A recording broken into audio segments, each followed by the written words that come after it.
আসসালামু আলাইকুম গাইস, আপনাদের জন্য নিয়ে আসলাম অসংখ্য সুন্দর দুইটা মিনি চার্জার ফ্যান। এই গরমে প্রথম আমাদের সঙ্গী যেটা হওয়ার সেটা হয়েছে আমাদের হাত ফ্যান। তো এই হাত ফ্যানটির প্রচুর পরিমাণের বাতাস, যেটা আপনি এই যে স্ক্রিনে দেখতে পারতেছেন।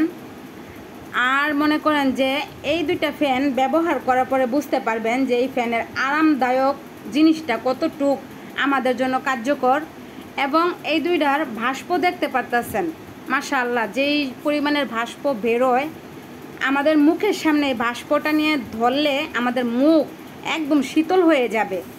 এটা দেখেন, ফুল স্পিডে আপনি 2 ঘন্টা প্লাস যাতায়াত পথে চালাতে পারবেন। লো স্পিডে আরও অনেক বেশি। আমাদের কাছে দুইটা কালার অ্যাভেলেবেল আছে। এবং পিছে দেখেন টিউব আছে, পানির টিউব, সাথে আরেকটা টিউব পাবেন যেটা দিয়ে পানি ওইটা দিতে হবে। তো এই দুইটা কালারই আমাদের কাছে অ্যাভেলেবেল, যেটা স্ক্রিনে দেখতে পারতেছেন। সাথে দেখতে পারতেছেন ক্যাটালগ। এই ক্যাটালগে নিয়মকানুন দেওয়া আছে যে এই ফ্যানটা কীভাবে চালাতে হবে, ঠিক আছে? তো এই দুইটা ফ্যান আমাদের কাছে অ্যাভেলেবেল আছে। আপনাদের যদি লাগে তাহলে আমাদের সাথে যোগাযোগ করতে পারেন। আমাদের ঠিকানা